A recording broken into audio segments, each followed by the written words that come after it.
Hi everybody and welcome back to another video. If you're new, you are so very welcome. I'm Jane, my husband Mike is behind the camera. We're British, early retirees, debt and mortgage free, and living a thrifty, frugal and money-saving life on a super tight budget here in the beautiful rural heart of Brittany in northwest France. And every Sunday we share a part of our private life, how we live that thrifty life. What have we done this week? So take a look at the video. We hope that you enjoy it. Don't forget to hit that like button. Don't forget to hit the subscribe button as well if you're a subscriber. And leave a comment as well because we love to read them.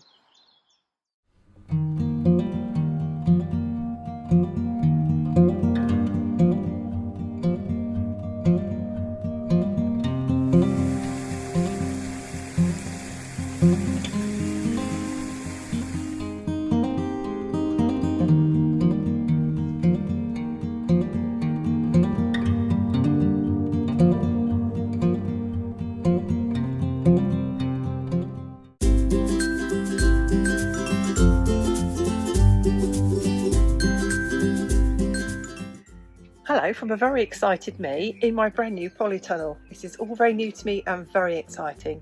And we've put the polytunnel up, as you can see, and we're building our first raised bed along one side today. So it's all very exciting. We're using just the stuff we've got lying around. Obviously we had to buy the polytunnel, but everything else is pretty much stuff we've got lying around. Wood from our barn, that kind of stuff. So it's a very exciting day. Here I am in my flappy polytunnel. Here is the wood that we had in our barn. Now years ago this barn was a sawmill, so we inherited some planks of wood here. This is really brilliant. So Mike's going to turn this into our raised beds.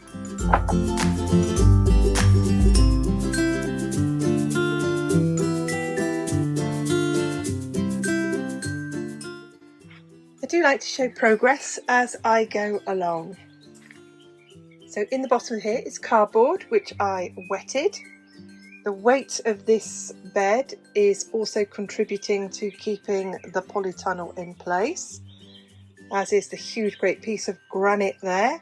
There's a great big piece of wood along the bottom here, and it's all sitting on the edge of this, and we will have another bed on the other side. So in the bottom here, all the leaves I collected last autumn. You can see they've started to break down.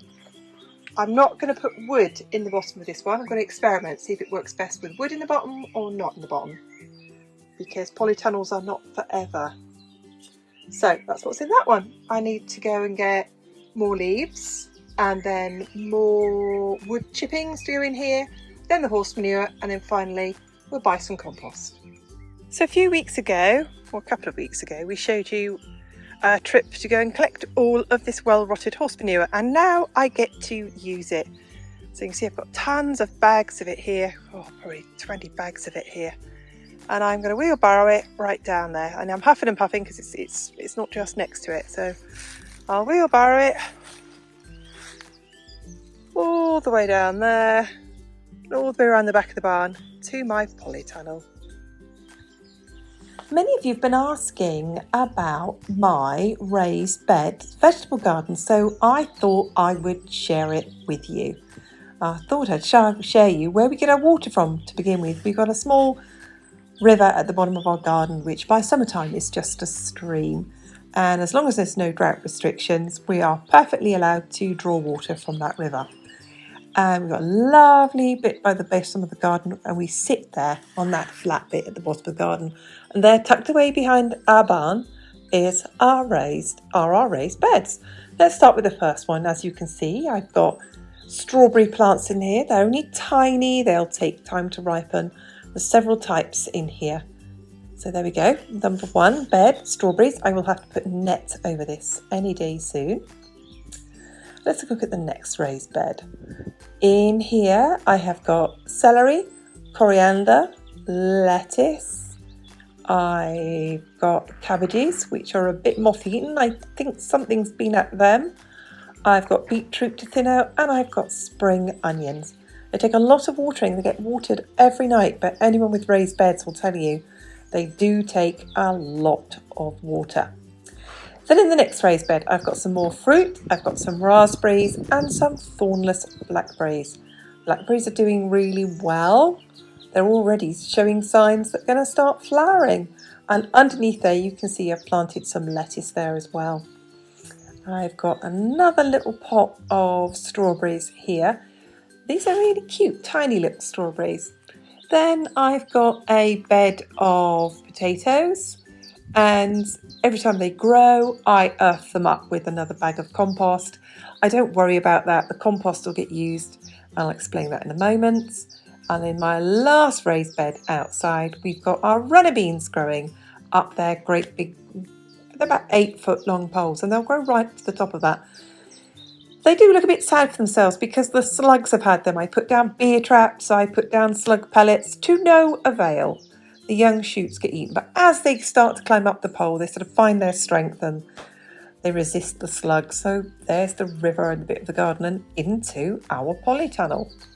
You can see the left-hand side is of the earlier plantings. We've got that raised bed going, and in there we've got cucumber. It's already flowering, so it's doing well. I grow in my greenhouse things that I grow them up strings basically. They do really well. We've got some companion planting of some herbs and some flowers in there as well. Yellow pepper, red chilli, and tomatoes. And my tomatoes are already starting to flower. And do we feed the tomatoes? Yes, of course we will. And once they start to set fruit, we will pull all the lower stems and leaves off it, so all the energy goes into the fruit itself. So they are doing really well. Then I've got my old cart, which is now defunct, and I'm using that as a raised bed. That has got cherry tomatoes growing in it. And then here's some plants that I grew from seed. I've got 3 aubergine plants or eggplants, some more companion planting of chrysanthemums. I've got some more cucumber and some more cherry tomatoes. And if you're worried about us using slug pellets, you don't need to worry. These are perfectly acceptable for organic gardening. They're not harmful to animals in any way, and they're definitely not harmful to hedgehogs. They are just harmful to the slugs, and they weren't even that harmful because they didn't stop the slugs. They might deter them a bit, but they certainly don't seem to stop them. So there we go, an update of our garden. I've got seedlings coming on, I have got broccoli coming on, and I also have got leeks coming on, and I'm just about to start my kale seeds. And when the potatoes have finished and come out, and when the beans have finished and come out, those later vegetables that will see us through the winter will go in. I hope you like that. I know you've been asking, so there you are.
Ah non, moi je me disais, toi, on va que c'est bien. du pain au chocolat et du croissant, s'il te plaît.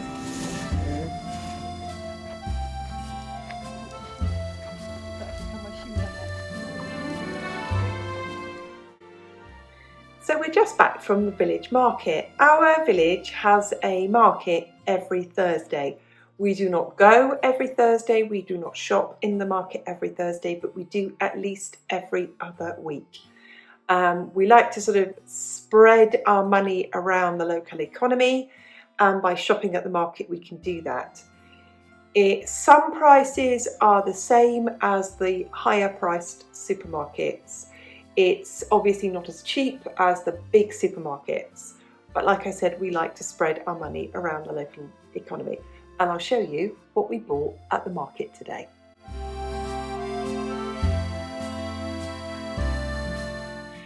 First of all, I went to the local boulangerie. We've got somebody coming today. I want to give them some breakfast, as well as buying Mike's breakfast on market day and getting some lunch as well. So for lunch, Mike and the guests we've got today will have the baguette. Well, the baguette that's left will go in the freezer, but that will be for lunch today. Make them some huge, great big sandwiches. And for their breakfast and for 11sies, feast your eyes on these. These are, you can see here, pain au chocolat and croissant. So that's their breakfast and 11sies today. So that's those. Let's put those over there. And then I went to the fruit and veg stall, and what did I get from there? I got some lovely tomatoes. I got a bunch of salad onions. Prices are high at the moment, but you know, things are in a they're not good at the moment, are they? So I've got a small bunch of bananas. Melon from the Charente, absolutely gorgeous. These are €3 and we are happy to pay that. You will never eat a melon as good as that. And we always buy ourselves a treat from the market, and our treat this week is our melon. We then got our lettuce. Our lettuce was €1. And then we got our, I'll rip this open. And we got our courgettes. So that's what we got from the fruit and veg stall. I'm just going to push that forward. So our bread products were €6.50 for those. My fruit and veg, that was €7. And then I bought some plants. And I'll try and keep the plants away from those. So I bought these to go in the pots outside the house. You can ask me what they're called and I've already forgotten. Little cute purple ones. And these ones here will be cute yellow ones. And I'll pot these up and I'll show you what I do with these later. And these were €15 for the two. And the guy, he's really, really knowledgeable about his plants. He's really good. And I will leave a link to his website below because I really do like to support local businesses. And yes, I do go to lots of local nurseries, but when it comes to plants, I do like to very occasionally get some at the market. So that's what I got from the market today. So as you can see from that, I spent about €30 in the local economy at our local market.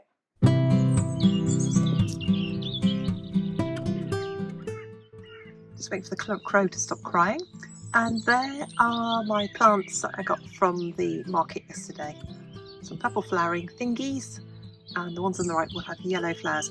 And this one is something that I was given, and I know that will flower at some stage. And if you're going to ask me, where did you get that pot from? I got that from B&M in the UK about 8 years ago.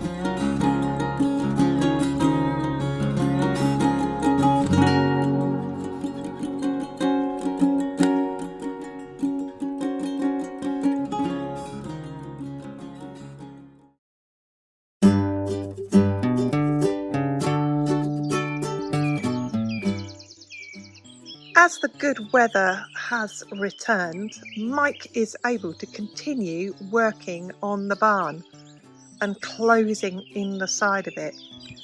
It really is something that can only be done when it's dry, so he's working away at it. We'll have a look later to see how much more he's done. You never know. Might do, I don't know, up to here maybe. It's not an easy job. He puts the planks on, he's got to cut the planks, he's got to put the upright bit of plank in between it. You know me, I know all the technical carpentry words. You know me, don't know what I'm talking about when it comes to carpentry. I will ask him about it later, but he's going to be working on that today. Such a lovely, lovely day. He was working in the house all day yesterday, plasterboarding, and now he's putting some plaster up. We call it mudding. He's got to let that dry now, but there we go. Working on our barn. It is so close to being finished. I thought I would show you the barn in close-up. This time last year, in the middle of summer last year, we treated all of these boards ourselves, so they all have preservative in them now, and preservative is quite weird. It is half oil, half diesel. That's it.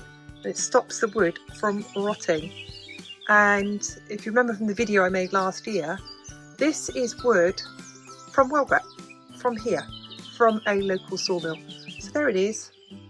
And there's the last bit of the gap that he's got to close in. Let's all cross our fingers for him that he manages to finish it soon.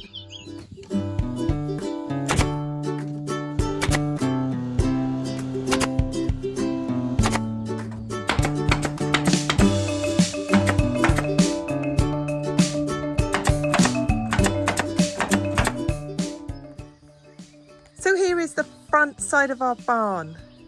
It's all clad, it's all finished from one side right up until the corner here. It is now all finished. We've got a few bits of wood to tidy up, but I am so impressed with Mike. I am so impressed with this barn side. He's done this all himself. It is absolutely fabulous. And I love it, love it, love it. We hope you like that. Really do us a favour. If you liked it, go on, hit the like button.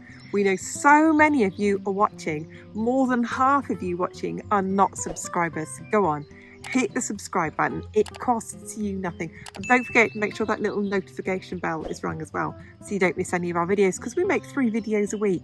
We have great fun here in Brittany. We don't spend much money. We live a lovely, thrifty, happy life here. We love sharing it with you. Thanks for all your comments. We read everyone. We'll see you soon. Bye.